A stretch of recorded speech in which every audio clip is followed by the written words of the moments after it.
I am 30 years old now. This story is from when I was 13 years old. I didn't have a father. My mother had to work 2 shifts. She worked in a supermarket in the morning and in a bar at night.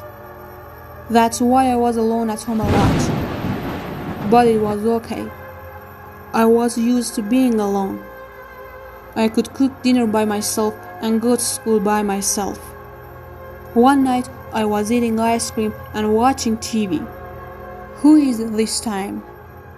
My friends never came at that time of night. My mom always opened the door with her own key. I opened the door and there was a man standing and holding my hand. In this pocket, he said, "Hello, Mrs. Jawad, your mother. This is my blood." I said, "No, my mother is not home now. She has to come tomorrow." Then with a happy look, she said, "So now I'm alone. I said, "Yes, I'm alone. It's not bad for you." Then he left and I closed the door. He seems to be a nice person, but I found it kind of strange. He looked funny to me. He was half bald and had old glasses with a stipple and hollow eyes as if he had never slept. 10 minutes passed. There was a knock on the door again. I got up to open the door, but before I opened it, a feeling told me to put on the chain first. It was very strange to me, because we never used that chain. But I'm glad I put the chain, because I opened the door. One of them was on the door. Thank God. The chain stopped me, before I could do anything. I saw the old man from the corner with a shocked look. He said, "Oh, hello, my daughter. I was just worried. I wanted to see if you were okay." It was as if he knew that his plans to come home didn't work. He wanted to just do something so that I don't doubt him and think that yes. He was worried about me. I said, "I'm fine, thank you," and quickly closed the door. At that time, I didn't understand what was going on. I didn't know what danger was lurking in my face, but I was still scared, and I just wanted my mom to come home quickly. An hour passed, and I was still thinking about that old man. In short, I told myself to watch a movie to distract myself. When suddenly I heard, "Hey, let me come quickly. I want to tell you something." It was the scariest situation of my life. It was the same man. This time from bike's ladder was talking to me. I yelled at him to leave me alone. The vaccine was closed. He was banging hard on the front door and yelling, "Let me come in, you dirty little girl." He was shaking the door handle like this, and I was just crying and praying that he wouldn't come inside. And then he got careless and left. My mom came 30 minutes later and saw me crying from the side of the door. I told her everything. We informed the police, but they never found that man.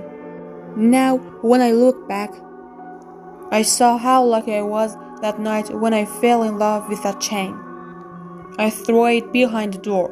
To want to think about what could happen if that bitch could come.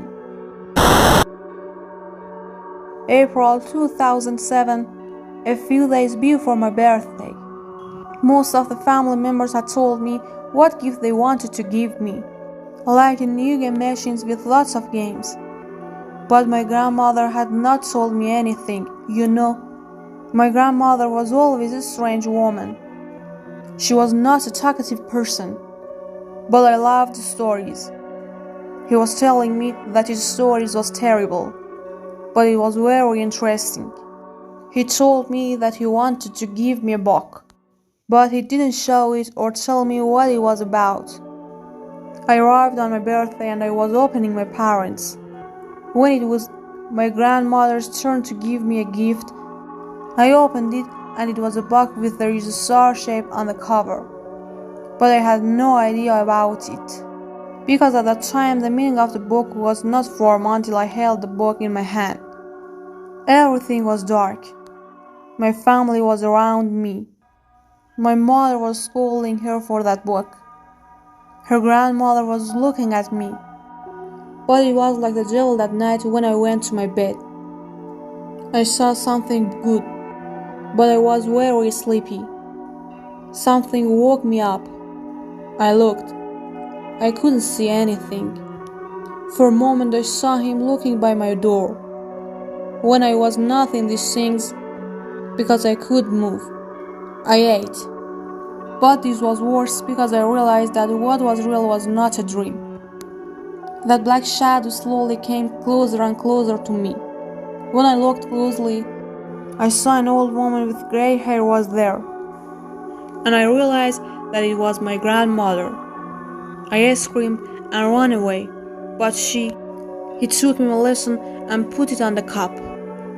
I realized that he had something in his hand, but I didn't know what it was. Then it fell on one of the old toys. I had a knife and threw it on the ground. I went to my mom and dad and told what happened. And dad called the police on mom. The thing that Big Mom had in her hand was a knife and she was planning to hurt me that night. I still don't think about what would have happened if I didn't throw that prank at her. This happened just a few years ago. In my hotel. I am the receptionist. There are usually many graduation parties because our hotel has a big hall. To enter the party hall, you have to go through the reception area. That night, we had a graduation party. All the students and teachers were in the hall. They were dancing. A lot of pictures were taken. And no one was around the reception desk.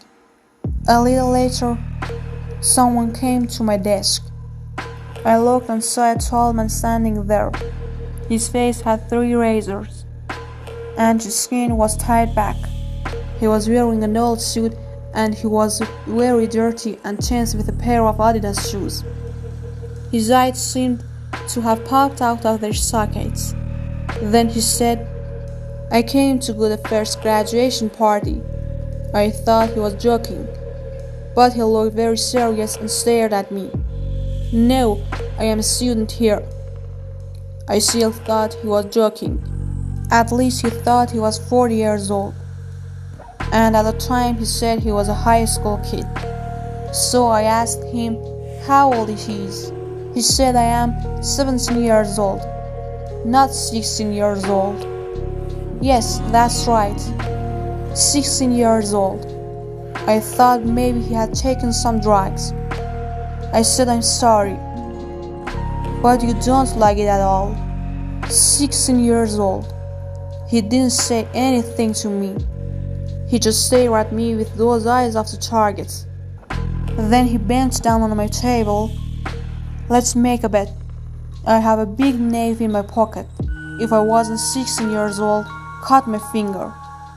But if I'm 16, he was healthy. I will remove your finger at a time." I didn't even have a chance to say anything, because by the time he finished talking, he left. I told my boss about it, and he told me whenever he came back, until condition and demonstration. My shift ended at 12 p.m. and I left. On the side of my car, there was an envelope under the windshield wiper. The method was written, but I opened the envelope and saw a finger in it. Something told me that it was not his finger, because their skin color was different. I didn't see that man again, but I still wonder why that night he wanted to come to the graduation party.